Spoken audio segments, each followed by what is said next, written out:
All right, let's get ready for the test this week. Now it's a test, so we have to review the whole unit. So let's start from 56, question 56. 7 radical 32. Okay, we're gonna simplify. What I'm going to do, my 32, I'm gonna split that, my radical, I'm gonna break it into two radicals. I'm thinking of two numbers that multiply are equal to 32. One of them is a perfect square. So I'm gonna start with 4 times 8. Because the square root of 4 is 2, so it becomes a whole number. Now, radical 8, we can do better. I'm going to break that into two radicals. So I'm going to break that as 4 times 2, because the square root of 4 is 2. Now, radical 2, that's it. That's all I can do. Let me multiply my whole numbers. 7 times 2 times 2. So it's going to give me 28 radical 2. Right, the radical 2 comes from right there. The way I'm going to type this, 28 radical 2.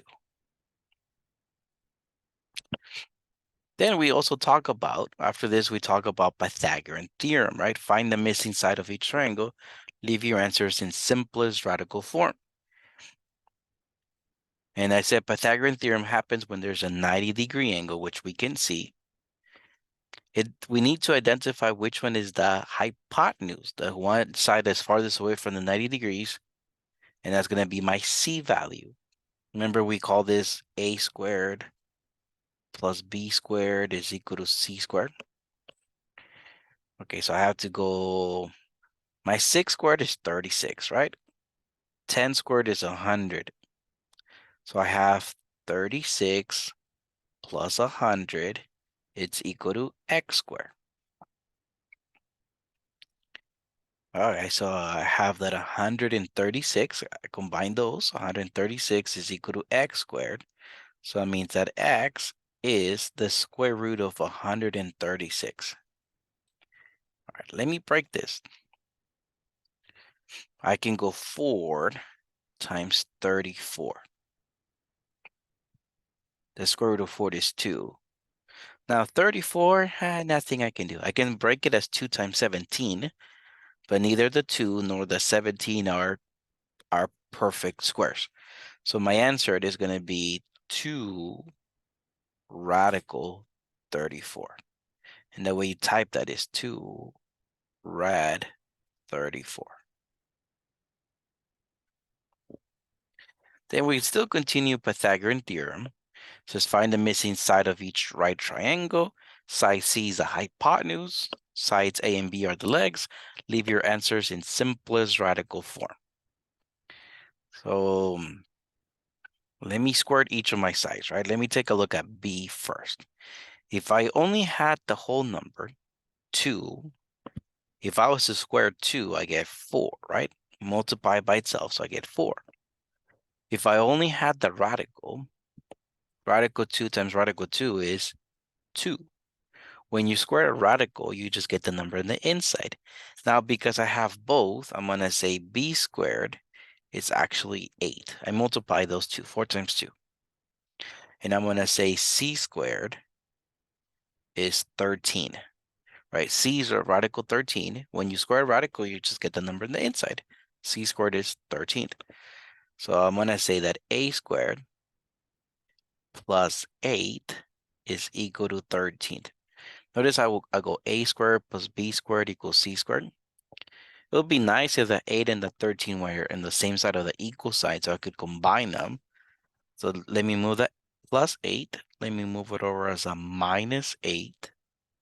So I get that a squared is equal to 5. So that means that a is the square root of 5. Now, nothing I can do to simplify that. So my answer is just radical 5. Then here, state if each triangle is a right triangle. Right triangle, important phrase there. Right, is the angle 90 degrees?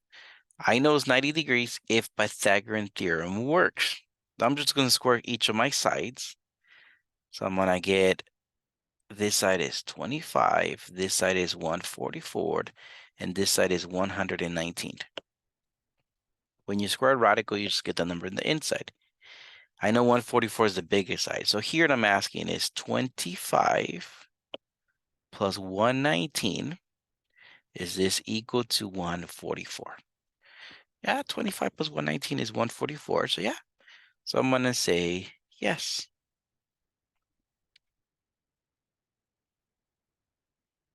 Same idea. Question number 60. State if the three side lengths form a right triangle. Let me square each of my sides. 6 squared is 36. Radical 17 squared is 17. Radical 53 squared is 53. It's easy to square a radical. Add the two small numbers, so 36 plus 17. I'm asking, is this equal to 53? It's a yes or no type of question. Yeah, 36 plus 17 is 53. Yeah, so this thing works. Therefore, my answer is yes.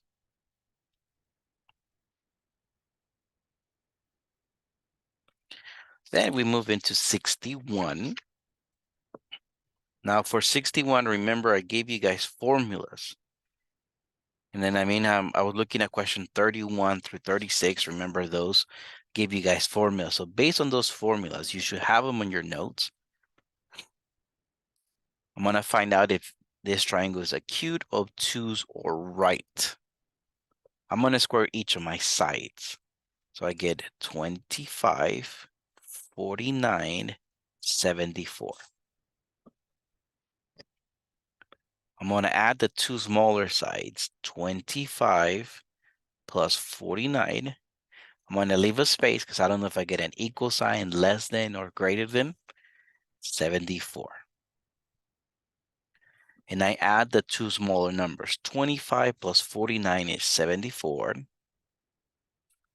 This side is 74, so I get an equal sign.